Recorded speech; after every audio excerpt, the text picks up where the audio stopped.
قومی اسمبلی کا اجلاس پیر کی شام 5 بجے طلب کیا گیا ہے، لیکن اس اجلاس سے قبل ہی صدر مملکت نے 4 آرڈیننس جاری کر دیے ہیں۔ قانون کے تحت صدارتی آرڈیننس صرف اسی صورت میں جاری کیا جا سکتا ہے جب سینیٹ اور قومی اسمبلی کے سیشنز نہ ہوں، لیکن صدر مملکت نے 4 آرڈیننس جاری کر دیے ہیں، وہ بھی اس وقت جاری کر دیے جب قومی اسمبلی کے اجلاس سے 1 دن باقی ہے۔ ایک آرڈیننس میں وفاقی وزراء اور وزرائے مملکت کی تنخواہوں اور الاؤنسز میں اضافے سے متعلق ہے۔ اس آرڈیننس کے تحت federal ministers of states salaries allowances and privileges act 1975 میں ترمیم کی گئی ہے۔ یہ ordinance federal ministers of states salary allowance privileges ترمیمی آرڈیننس 2025 کے لائے گا۔ اس آرڈیننس کا اطلاق 1 جنوری 2025 سے ہوگا۔ آرڈیننس کے تحت وفاقی وزراء اور وزرائے مملکت رکن قومی اسمبلی کی مساوی تنخواہ وصول کریں گے۔ روزنامہ جنگ کی خبر کے مطابق اس طرح کے آرڈیننس کے تحت فیڈرل ایکسائز ایکٹ 2005 میں بھی متعدد ترمیم کی گئی ہیں۔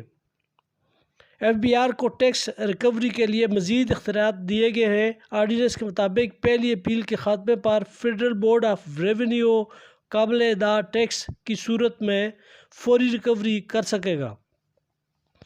آرڈیننس کے مطابق ٹیکس ریکوری کے لیے اکاؤنٹ فوری منجمد کرنے کا اختیار ایف بی آر کو دے دیا گیا ہے۔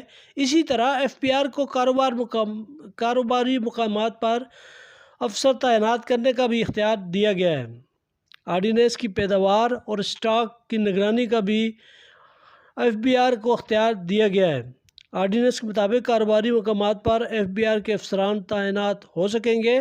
ترمیم کے مطابق ایف بی آر قابل ادا ٹیکس کو فوری ریکور کر سکے گا۔ ایکٹ 2005 میں وفاقی اور صوبائی حکومت کے تمام افسران کے اختیارات بڑھا دیے گئے ہیں۔ آرڈیننس کے تحت حکومتی افسران کو کسی بھی بزنس جگہ فیکٹری پر غیر قانونی سامان کو قبضے میں لینے کا اختیار دیا گیا ہے۔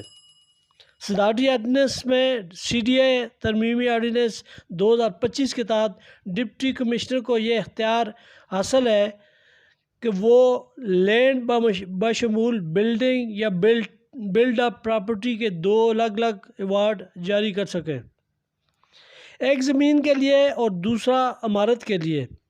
رقم کا تعین بھی ڈپٹی کمشنر سیکشن 30 اور 31 کے تحت کرے گا۔ 30 اکتوبر 2025 تک کے زیر التواء کیسز میں بالیات کے فوائد بالیات کی پالیسی کے مطابق اس وقت کی پالیسی کے اطلاق کے روح سے دیے جائیں گے۔ ڈپٹی کمشنر کو زمین کا معاوضہ ادا نہ کیے جانے کی صورت میں 8% سالانہ کی شرح سے اضافی رقم دینے کا اختیار ہوگا۔ بچے اور یا معذور کی صورت میں ڈی سی کو اختیار ہوگا کہ ان کا معاوضہ اس کے کسی وارث کو ادا کر سکے۔ تیسرا آرڈیننس ٹیکس لاز ترمیمی آرڈیننس 2025 کہلائے گا، جو فوری طور پر نافذ العمل تصور کیا جائے گا۔